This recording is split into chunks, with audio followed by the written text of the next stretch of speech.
Salut!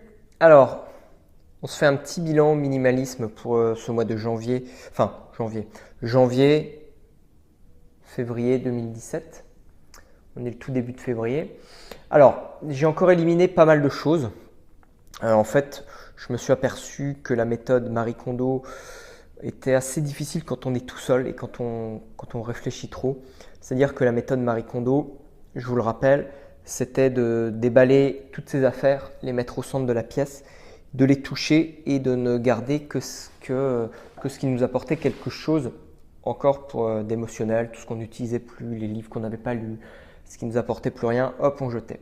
Le problème de tout ça, c'est pour moi en tout cas, c'est que eh bien, au début, on a envie de… Effectivement, au début, c'est notre intuition, c'est l'émotionnel qui parle quand on est assez connecté et qui dit « Ok, ça, j'en ai pas besoin, j'en ai pas besoin, j'en ai pas besoin, je jette, ça, je garde, je jette, je garde. » Et plus on attend, plus on garde, mais plus on va garder les choses de côté chez nous, même si on se dit « Je les mets dans un coin, je vais les amener la semaine prochaine pour les jeter, pour les donner. » Ou si on réessaye ses vêtements, ou si on regarde trop l'objet, si on le réutilise juste pour voir, en se disant voilà, ça fait 1 an que je ne l'ai pas ouvert, que je ne l'ai pas déballé, que je ne l'ai pas sorti, mais on ne sait jamais, peut-être que je lui ai trouvé une utilité maintenant. Et bien là, la partie émotionnelle, la partie,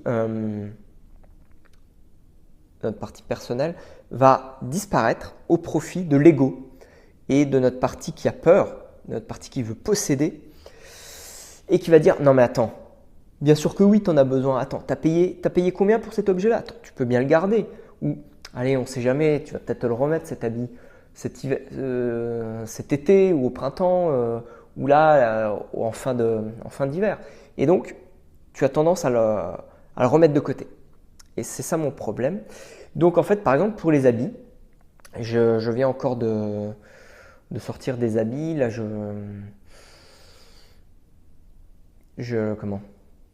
que j'avais pas mis depuis des mois, des années, et ben donc j'ai eu du mal. Hein. Il y en avait des très beaux encore, mais que je mettais plus du tout. Donc j'ai dit allez, je les ai tous réessayés, mais quand je les ai réessayés, je me suis j'avais envie de les garder. Je fais on sait jamais quand même. Puis quand je le mettais il y a 2 ou 3 ans, j'aimais bien, ou il y a même 4 ans pour certains, j'aimais bien, allez, je vais le garder. Bon, finalement j'ai dit non, allez, je jette, je les donne. Donc j'ai mis encore une pile, 2 piles comme ça de vêtements de côté. Et j'en ai encore que je sais que je vais donner, mais je ne les ai pas encore mis de côté, je les ai laissés. Parce que je me suis aperçu que j'y arrivais mieux en faisant plusieurs tours de piste. Plusieurs tours. C'est-à-dire que j'ai pris une partie de mes habits que je vais aller donner. Et puis peut-être que dans une semaine, 15 jours, 1 mois, eh bien, je vais refaire un tour dans tous mes habits et en redonner encore une partie. Et je sais à peu près ce que je veux garder, mais dans ce que je veux garder, je suis sûr que dans 6 mois, j'en aurai encore jeté. Parce que je vois bien qu'il y en a que je ne mets quasiment pas, mais pour l'instant, quand je les touche, quand je les prends, il y a encore une partie émotionnelle qui m'apporte quelque chose. Donc je me dis, je vais les garder encore un peu. Mais voilà, donc j'y vais progressivement. Donc là, dans les habits, il y a peut-être un peu plus de 500 € voilà, que je lui ai donné. Encore une fois, je vous ai dit, j'ai pas envie de perdre mon temps à les vendre sur le bon coin et qu'il y ait des gens qui viennent encore négocier ou m'arnaquer ou je sais pas quoi. Prendre les photos, mettre l'annonce et tout ça, j'ai pas de temps à perdre. Alors, je vous donne à peu près les prix de ce que ça a coûté neuf. Voilà, je le fais pas pour me vanter, de dire tenez, regardez combien j'ai dépensé dans des habits ou dans telle chose. Non, je vous le fais de manière indicative, juste pour vous donner une idée des biens qu'on peut donner, se détacher sans contrepartie en retour, sans rien attendre en retour de ça. Parce que dans tous les livres que j'ai lus, eh bien finalement, au moment de donner, j'ai toujours ça m'a jamais rien apporté au moment de donner.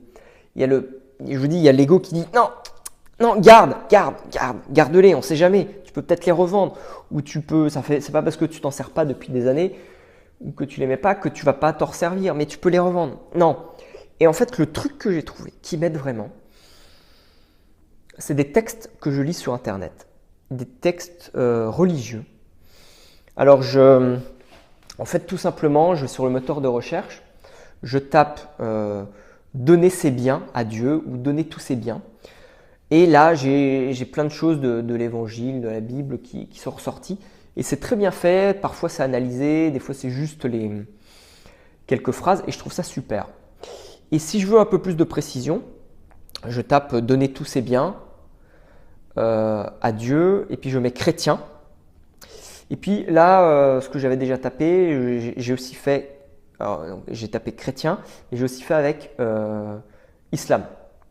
Voilà. Et ça m'a donné d'autres textes très intéressants, c'est d'autres histoires. Hein. Finalement, ça dit exactement la même chose, mais c'est avec d'autres histoires et c'est présenté différemment. Et ça, je trouve ça génial parce que c'est vraiment le côté spirituel. C'était, on va pas parler de minimalisme, mais c'est vraiment le minimalisme de son côté spirituel, se détacher de tout et donner aux autres. Ça peut être donné directement, alors que ça soit dans la Bible ou dans le Coran, en tout cas, dans les extraits que je trouvais, hein, je n'ai pas été les vérifier, moi je n'ai pas que ça à faire, c'est qu'on retrouve toujours la même chose, c'est-à-dire soit tu vends tes affaires et l'argent que tu as gagné, tu vas le donner aux pauvres, soit tu vas donner directement aux pauvres. Ça, donner directement aux pauvres, c'était plutôt dans le Coran, tandis que dans la Bible, c'était plutôt Jésus qui disait d'aller vendre tous ses biens et de donner l'argent aux pauvres. Voilà.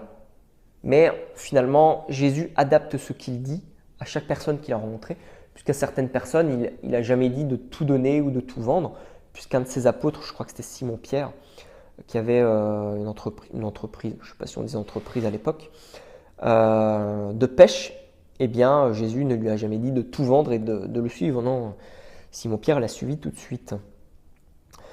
Voilà, et donc ça, c'est ce qui m'aide le plus, c'est ce côté spirituel, vraiment.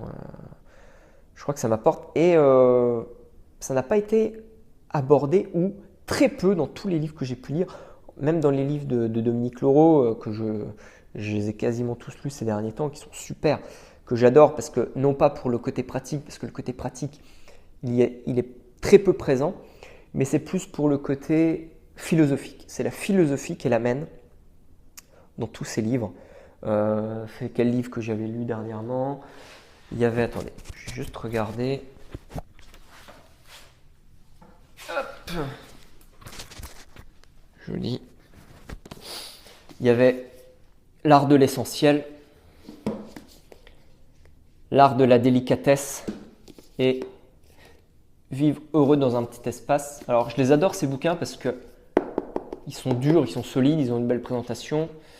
On peut enlever la couverture et en dessous, on a une deuxième couverture encore très simple. Et je les adore ces bouquins. Pour l'instant, je vais les garder un peu, mais au niveau philosophie, ils sont géniaux, quoi. Donc, vraiment les trois là, je vous les conseille à lire. Ils sont vraiment super. De Dominique Leroux. Vous devez connaître, je pense. Ensuite, qu'est-ce que je donne? Alors, donc il y a donc les vêtements. Ça, par exemple, je l'avais pas mis depuis 2 ans peut-être, et j'ai eu envie de le remettre. Voilà, pour la vidéo, pour le réessayer. Alors, je pense que je vais peut-être le garder pour l'instant. Je vais voir si je le remets. C'est pareil, ça c'est un bracelet en cuir que j'ai acheté, que j'ai dû acheter il y a 2013, un truc comme ça, et je l'ai pas mis depuis 2 ans. À peu près 2 ans ou 2 ans et demi, je sais pas. Mais je le remets en ce moment, voilà. Je m'en séparerai sûrement, mais pour l'instant je remets, voilà. Bon, d'autant plus qu'en ce moment j'ai de nouveau changé d'état d'esprit, donc je m'habille, je refais un petit peu attention à mon apparence et tout ça. J'ai arrêté de rester enfermé chez moi dans la campagne sans voir personne. Je crois que cette phase de plusieurs années est arrivée à bout. Ça, je vous en parlerai puisque c'est un processus. C'est un processus. Pendant quelques années, j'ai eu besoin d'être tout seul, enfin vraiment seul.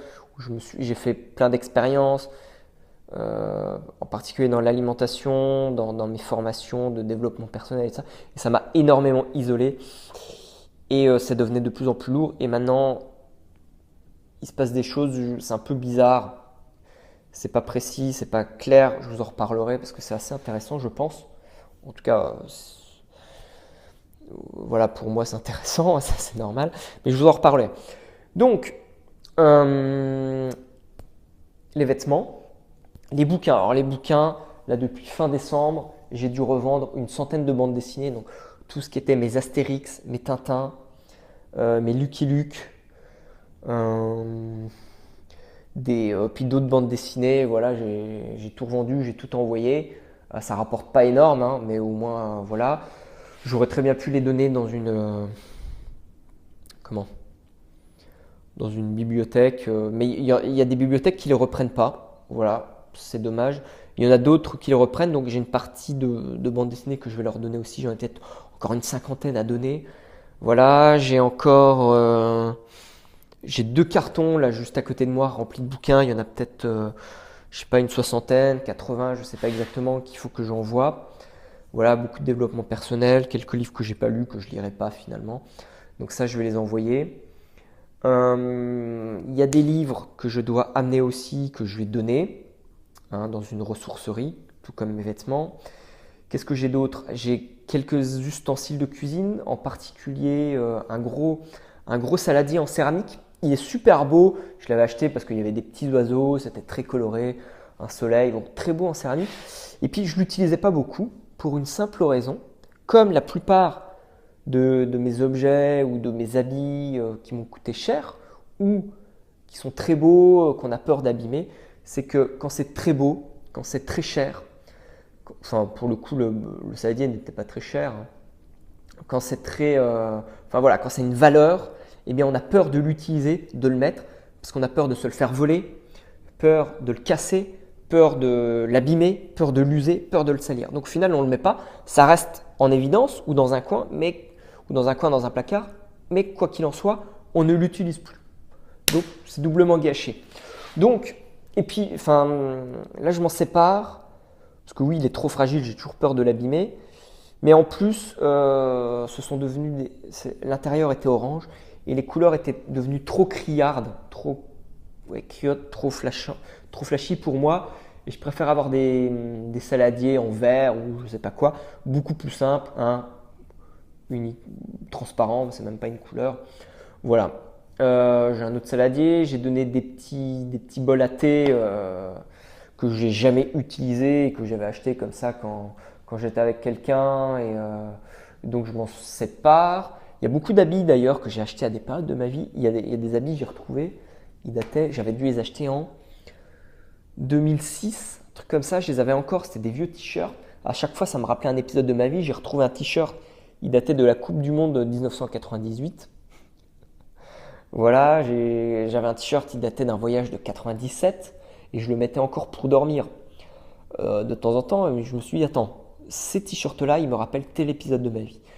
Et la plupart du temps, soit c'était passé, soit c'était positif, soit c'était négatif. Mais dans les 3 cas, j'ai dit, ok, c'est plus moi, je m'en sépare. Donc je les donne, mais ça se trouve, ils sont bons à jeter, quoi. Plutôt en faire des chiffons, mais même en faire des chiffons, tu les as toujours sous les yeux, ça te rappelle tes souvenirs. Donc je m'en débarrasse, je les offre. Quoi d'autre? J'ai retrouvé une paire de baskets que j'avais, paire de baskets d'intérieur, blanches, à semelle blanche, pour faire du sport d'intérieur. Je les ai pas mises depuis 7 ans peut-être, 9 ans, je ne sais pas exactement. Qu'est-ce que j'ai d'autre? Enfin voilà, 2-3 bricoles hein, qui servent à rien. J'ai mis quelques CD. Alors, j'ai un appareil photo Canon que j'ai dû acheter en 2008 ou 2009. Je l'ai utilisé un an ou 2 ans. Enfin, non, un peu plus quand même, mais par année, je ne l'utilisais pas énormément. Je voulais faire des super photos, j'aimais bien faire des photos à l'époque. Le problème, c'est que c'est super encombrant. Donc, j'avais la sacoche pour le balader, enfin la sacoche qui est large comme ça, haute comme ça, avec l'appareil photo, un zoom grand comme ça, puis un autre beaucoup plus grand, grand comme ça. Il y a le chargeur, enfin voilà. Donc ça prend un poids monstre. C'est lourd. Enfin oui, le poids ça va avec. C'est lourd. C'est encombrant. Ça coûte cher. Donc à chaque fois j'avais peur de me trimballer avec dans mes voyages. Dans les voyages où, par exemple, quand j'étais en Inde, j'avais peur j'aimais pas me trimballer avec. En plus, si on se trimballe avec les deux objectifs, et bien du coup, on se retrouve à se trimballer la sacoche. Donc c'est encombrant, c'est lourd, on a peur de se le faire voler. On l'a sur une épaule, ça tire sur l'épaule, ça fait mal, c'est pas bon pour la position du corps. Voilà. Et donc je me suis dit, je vais le vendre. Je vais le vendre, il m'avait coûté, je sais pas, la totalité, peut-être, je sais pas, 800 euros, 1000 euros, vraiment peut-être 600, j'en ai aucune idée, je me souviens plus du tout. Je me souviens qu'il m'avait coûté cher à l'époque, quand je gagnais pas grand-chose, quand j'étais encore, je sais pas si j'étais interne, j'étais peut-être même pas interne, enfin je sais plus, en médecine. Donc, et je me suis dit, tiens, je vais le revendre. J'ai regardé sur Le Bon Coin, mais ce que j'ai là, les mecs ils le vendent 100, 150, 190 euros maximum. Je me suis dit, c'est bon, j'ai pas que ça à faire pour 190 euros, je préfère l'offrir, ça va servir à quelqu'un. Donc c'est un Canon 450, enfin bon, il est là, je vais pas aller vous le chercher, vous voyez à quoi ça ressemble, quoi. Et je donne un ancien extracteur de jus, c'est le Green Star Elite. C'est à un moment donné, c'était la Rolls-Royce des extracteurs. Donc celui-là, il a dû me coûter 450 euros parce que j'avais une réduction. Mais en réalité, il doit coûter 550, 600 euros, quoi. Donc je l'ai à peine utilisé, je l'avais acheté en 2014, tout début 2014, je m'en suis pas vraiment servi. Tout simplement parce qu'en fait, il est super, hein, il fait des super jus, c'est un extracteur horizontal, il est long comme ça, il est super lourd, il doit faire, avec l'emballage tout emballé, il doit faire 13 kg quasiment. Donc super jus, la Rolls-Royce, mais il est super long à nettoyer et ça c'est un gros frein parce que là j'ai un extracteur dont je me sers beaucoup plus, un extracteur Cuvings. Il est très rapide, c'est un extracteur vertical, il est très rapide à nettoyer, mais je trouve que c'est encore trop long, quoi. Voilà. Et c'est bien le problème parce que les extracteurs, c'est déjà long à nettoyer, mais en plus ça utilise beaucoup d'eau. Voilà. Ou alors on peut utiliser les bassines, 2 bassines pour nettoyer et après pour rincer, mais je trouve que ça utilise quand même beaucoup d'eau. Ça prend du temps à utiliser, voilà. Donc celui-là, il est en très bon état, enfin très bon état. Il a la couleur blanche, mais il a pris un peu une couleur jaune-orange liée au curcuma et au gingembre. Ça, c'est super difficile à faire partir. Et puis les 5 premières minutes où j'ai déballé mon extracteur, en fait, j'ai réussi à le coincer, quoi. Et pour écraser les fruits et légumes, il a 2 roues crantées comme ça. Donc les 2 roues crantées, c'est ce qui faisait le fait qu'il soit très bon au lieu d'une vis ou d'une roue crantée. Et du coup, c'était bloqué. J'ai mis un couteau dedans, ça a cassé la lame du couteau. Et bien sûr, les roues crantées qui étaient en métal ou en je sais pas quoi, les dents, on va dire, se sont ébréchées un tout petit peu. Donc ça change rien du tout sur la qualité des jus, puisque c'est vraiment très, très localisé. Mais voilà, je me suis dit, je vais essayer de le vendre. Combien je peux le vendre? Après, on va me dire, il est un petit peu cassé, parce qu'en plus, vous savez, il y a des petits clips comme ça. J'ai cassé une patte d'un des clips, donc ça, c'est pas sexuel, hein, ce geste. Voilà. Donc, voilà ce que je donne. J'ai encore pas mal. Ensuite, voilà ce que je vais amener demain. Alors, j'ai aussi éliminé beaucoup d'alimentation. J'ai ressorti des vieux compléments alimentaires, que ce soit des vitamines, des trucs comme ça, ou des compléments alimentaires pour le sport. J'ai été tout vidé, j'ai fait que j'ai jeté ou que je vais donner, il y en a. Certains étaient périmés. J'ai des compléments alimentaires pour le sport que je vais donner à un ami, voilà, au lieu de les jeter. Hein, l'extracteur, l'appareil photo, je les donne à la ressourcerie parce qu'en fait, je ne sais pas à qui les donner. J'aurais préféré les donner à quelqu'un que je connaisse. Mais voilà, je préfère les donner à quelqu'un qui sera vraiment dans le besoin. Puisque dans mon entourage, j'ai pas vraiment de gens directement dans le besoin. Voilà. Et puis, par exemple, pour l'appareil photo, je vous l'avoue, j'ai l'iPhone. Je suis pas trop content des photos que font l'iPhone. En tout cas, sur mon 4S que j'ai, c'est nul, quoi. Mais pour le peu de photos que je fais, ça me suffit. Souvent, les photos me servent plus de souvenirs. Donc, je m'en fiche d'avoir des photos de qualité. Mais l'iPhone, de ce côté-là, eh ben, c'est pas du tout encombrant. Ça, c'est cool. Pas comme le gros téléphone. Après, j'ai 2-3 bricoles. Voilà, je vous dis à donner. J'ai fait le tri dans ma pharmacie. Ça, Je vous ferai une petite vidéo assez courte, voilà, plutôt que de vous en parler maintenant. Enfin, du coup, j'ai diminué de moitié. Je suis sûr qu'il y a encore 25% que je peux éliminer. Donc, j'ai éliminé quelques tisanes, des trucs comme ça, que j'ai goûté, que finalement j'ai acheté il y a des années, dont je ne me servirai jamais. Et il y a encore certaines choses, je suis sûr que je peux jeter parce que je ne les mangerai pas. Et voilà, donc je sais encore que j'ai plein de vêtements à jeter dans le grenier. Et voilà, je sais qu'il y en a pour pas mal aussi. Qu'est-ce que j'ai? J'ai peut-être une paire de chaussures Five Fingers que j'ai jamais utilisées que je pourrais donner. J'ai encore pas mal de livres. Alors les livres, ça me prend du temps parce que la méthode Marie Kondo où elle dit de jeter tous les livres qu'on n'a pas encore lus, je ne l'ai pas fait parce que j'ai encore plein de livres que j'ai pas lus. Le problème c'est qu'il y en a que je relis. Alors c'est beaucoup des livres de médecine hein, parce qu'à un moment donné j'en ai acheté plein. Mais on sature vite. Et il y en a que je relis un petit peu très doucement et je m'aperçois que la plupart des choses, je les sais déjà parce que je les ai lues sur Internet, parce que je les ai entendues dans mes formations, ou alors je m'en fiche complètement, ou alors parce que je le savais déjà, mais il y a des trucs, c'est dingue, parce que je le sais déjà, mais c'est inné. Je me dis, bah oui, je comprends pas. Ils font une étude maintenant pour nous dire ça, alors que je le savais déjà. Je fais, comment je le savais? Je me dis c'est mon intuition ou c'est mon bon sens. Enfin voilà, ça c'est un truc à creuser, je trouve ça très intéressant. Voilà, donc j'ai encore pas mal de choses à donner. Je vais certainement donner bientôt des meubles. Voilà, parce qu'il y en a 2-3 que je pourrais pareil vendre. Ça va me fatiguer quoi. Donc je pense que je vais aller les donner. Je vous en reparlerai quand ça sera fait. Peut-être d'ici un mois ou 15 jours, je ne sais pas. Hein. Je vais voir. Ils sont à la cave. Voilà. Donc, si j'ai bien une chose à rajouter pour finir, c'est quand vous donnez ou quand vous avez du mal à donner, pensez à la personne que vous voulez devenir plus tard. Et ne pensez pas à ce que vous allez retirer, aux bénéfices que vous allez apporter en donnant tout ce que vous allez donner ou revendre. Moi, mes livres, je les revends, mais finalement, j'en retire quasiment rien. J'en retire 25, 30%, 20%, peut-être moins, finalement, de ce que j'ai dépensé à l'origine. Donc, c'est rien. Et par rapport à tout ce que je donne d'autre, c'est une goutte d'eau dans l'océan, quoi.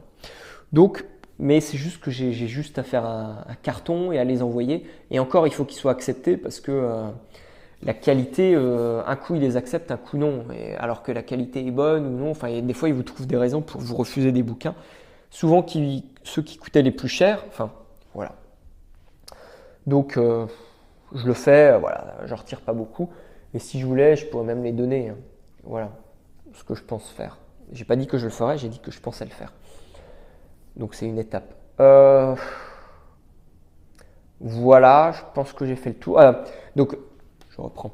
Je vous disais, ne pensez pas à ce que vous allez en retirer. En fait, remerciez les objets que vous allez donner. Soyez content d'aller donner. Moi, j'ai encore du mal à le faire parce que une fois que je les ai mis de côté, ils n'existent plus. Et les objets finalement que j'ai eu du mal de donner, des fois, il m'a fallu des mois, des années avant d'aller les donner. Et encore au moment de les mettre dans la voiture, de les sortir de la voiture pour les donner, je me dis, t'es sûr que tu veux les donner?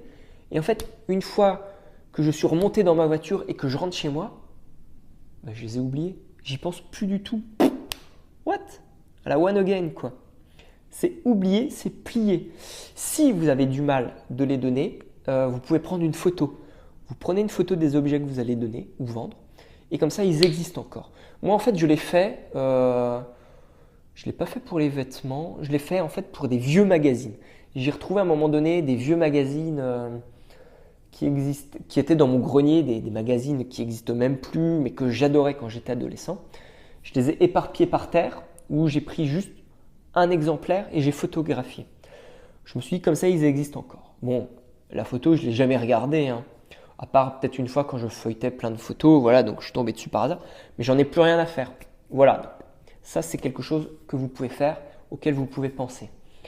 Mais soyez joyeux, soyez content de ce que vous allez faire, des personnes à qui vous allez donner. Vous ne savez pas à qui vous allez donner, mais dites-vous que ça va profiter aux personnes qui en ont besoin. Ne vous dites pas, je donne quelque chose qui coûte 500 euros ou 100 euros ou 50 euros à tel endroit et je ne sais pas combien ils vont le vendre. Voilà. Moi, la première fois quand j'ai amené plein de trucs de valeur à la ressourcerie, elle m'a dit posez tout ici. Elle voulait que je pose tout dans l'entrée alors que j'en avais peut-être pour 2000 euros. Je fais waouh, attendez, je vais vous les donner en main propre parce que il y en a pour de la valeur. Donc en fait, j'étais en train de me dire attends, Pierre, tu abandonnes tes choses, tu n'en as plus besoin. En fait, tu t'en fiches de ce que ça va devenir. Alors, en fait, j'avais peur qu'en les laissant dans l'entrée, quelqu'un vienne les voler. Mais qu'est-ce que j'en ai à faire? Bon, que quelqu'un les prenne, qu'il était dans le besoin, ok. Après, à chaque fois, je me dis, putain, ça se trouve, je vais les revendre, je vais les donner à la ressourcerie. Il y a un mec qui va les acheter pour une poignée de pain et qui va les revendre sur le bon coin à son prix d'origine, quoi. Voilà, mais finalement, je m'en fiche. Le mec, il va en tirer profit, et ben, que bien lui fasse. La ressourcerie, à chaque fois, je me dis, quand j'avais amené mes chaussures, mes vêtements et plein de trucs, j'ai dit attendez, voilà, ça coûte. J'ai dit non, mais attendez, je vais vous donner un main propre, ça a de la valeur, donc ça coûte tant, ça coûte tant, ça coûte tant, ça coûte tant. Je me souvenais à peu près du prix à quelques 10 euros près. Et donc je me suis dit ouais, mais combien elle va les vendre? Elle va jamais les vendre le prix, même la moitié, parce qu'il faut que ça soit vendu. Donc je pense pas, mais je m'en fiche, c'est passé. J'espère juste que ça sert à quelqu'un. Voilà, c'est ça le plus important pour moi. Et pour finir, il y a quelque chose dont je vais vous parler. Parce que peut-être dont je vous parlerai dans une prochaine vidéo, mais il faut que j'y réfléchisse un petit peu avant. En fait, c'est quand je vous dis, voilà, c'est peut-être vous qui vous dites ça, j'imagine. C'est quand je vous dis les prix, vous devez vous dire, mais putain, mais combien il a dépensé? Combien il a gâché des milliers d'euros, c'est vrai, que j'ai gâché pour des choses que j'ai peu utilisées ou que je n'utilise pas, enfin, ou que je n'ai jamais utilisées ou que je n'utilise plus du tout. Et le truc, c'est, mais quel gâchis? Eh bien, en fait, non. Enfin, oui et non. En fait, j'appelle ça, c'est le prix de l'erreur ou le prix de, comment je pourrais dire? J'ai pas encore trouvé un bon terme. Le prix de l'erreur, le prix de l'évolution, le prix de la leçon. C'est-à-dire que maintenant, je les ai achetés, j'ai dépensé des milliers d'euros et maintenant, je m'en sépare. Waouh! Donc au final, je vais retourner au même point qu'au début. J'avais rien et je vais retourner à je n'avais rien. Eh ben non, parce que j'ai acquis énormément ici et là. Et c'est peut-être ce qui compte le plus. Alors, il y a certaines personnes qui vont être qui n'auront jamais besoin d'avoir grand-chose. Elles n'auront pas besoin de s'acheter plein de choses pour en plus s'en débarrasser, pour ensuite passer dans le minimalisme. Mais il y a des personnes comme moi, et peut-être comme vous, qui ont besoin de passer par le matérialisme pour ensuite s'en débarrasser. Mais souvent, quand on devient matérialiste, c'est que souvent, à un moment donné, on a manqué de quelque chose. Alors, peut-être pas matériellement, mais en tout cas, le matérialisme est en fait un moyen pour combler un vide intérieur, pour combler des peurs, un mal-être. Et je pense que plus on a dépensé dans quelque chose, plus ça révèle notre état de mal-être, notre état de peur. Et je peux vous dire que effectivement, à un moment donné, j'avais plein de peur et j'avais un réel mal-être. Je ne dis pas que je me sens extrêmement mieux maintenant, mais il y a une évolution, il y a quelque chose qui change et ça passe par un dépouillement. Pas un dépouillement total. Hein, voilà. J'aimerais bien, mais en voulant trop en faire, en voulant trop se dépouiller, il ne faut pas oublier que c'est l'ego souvent qui veut se dépouiller trop. Et on n'a pas tous les mêmes besoins. Et effectivement, Jésus nous dit de ne rien avoir et que plus on a peur de perdre. Et plus on a peur de perdre, et plus on va rester attaché aux autres. Tandis que quand on n'a rien, ou quand on se dépouille de rien, alors on n'a plus peur de perdre ce que l'on a, ou on n'a plus peur de se retrouver à un moment, enfin, qu'on vienne nous le prendre, ou qu'on le perde par banqueroute, ou parce que l'État a décidé de venir tout vous piquer. Hein. Ça, on en reparlera. Voilà. Donc, pensez bien au bien que vous allez faire autour de vous. C'est ça le plus important. Soyez joyeux de donner ou de revendre si ça peut vous aider. Mais débarrassez-vous progressivement. Allez à votre rythme. Ça peut vous prendre des années. Moi, j'ai vraiment commencé ça fait 1 an et demi maintenant. Voilà. Je trouve ça très long. Je trouve que finalement, j'aurais très bien pu me débarrasser de tout d'un coup. Mais je ne devais pas passer par là. Il y en a qui sont radicaux, qui arrivent à tout donner, enfin à faire les choses en une fois, comme ça, et c'est fait. Et d'autres qui ont besoin d'y aller plus lentement. Moi, c'est mon rythme. Moi, j'ai un rythme de l'élément eau et j'ai besoin d'aller progressivement. L'eau, comme vous le savez, elle peut aller à tous les stades. Ça peut aller du ruisseau, enfin de la petite goutte, des petites gouttes, de la petite traînée d'eau qui coule, mais ça peut se finir en rivière, en cascade, en rivière, en torrent, en fleuve, en cascade, en chute d'eau, en mer, en courant de mer, et même ça peut être un raz-de-marée, ça peut être le déluge, enfin voilà. Donc l'eau, vraiment, c'est en tout cas un mouvement qui prend son temps pour démarrer et après, ça donne tout. Voilà, donc moi je suis plutôt comme ça, je suis un diesel, si on peut dire, bien polluant. Non. Voilà, je pense que je pourrais encore vous dire plein de choses, mais je vais m'arrêter là. Dites-moi où vous en êtes dans le minimalisme et est-ce qu'il y a des questions que vous vous posez, que vous aimeriez bien me poser sur le minimalisme. Je vous rappelle que vous avez jusqu'à vendredi soir pour aller me poser vos questions en commentaire sous ma vidéo que j'ai postée il y a une semaine ou 10 jours. Posez-moi vos questions, je vous remettrai le lien en dessous. Et puis à bientôt. Ciao.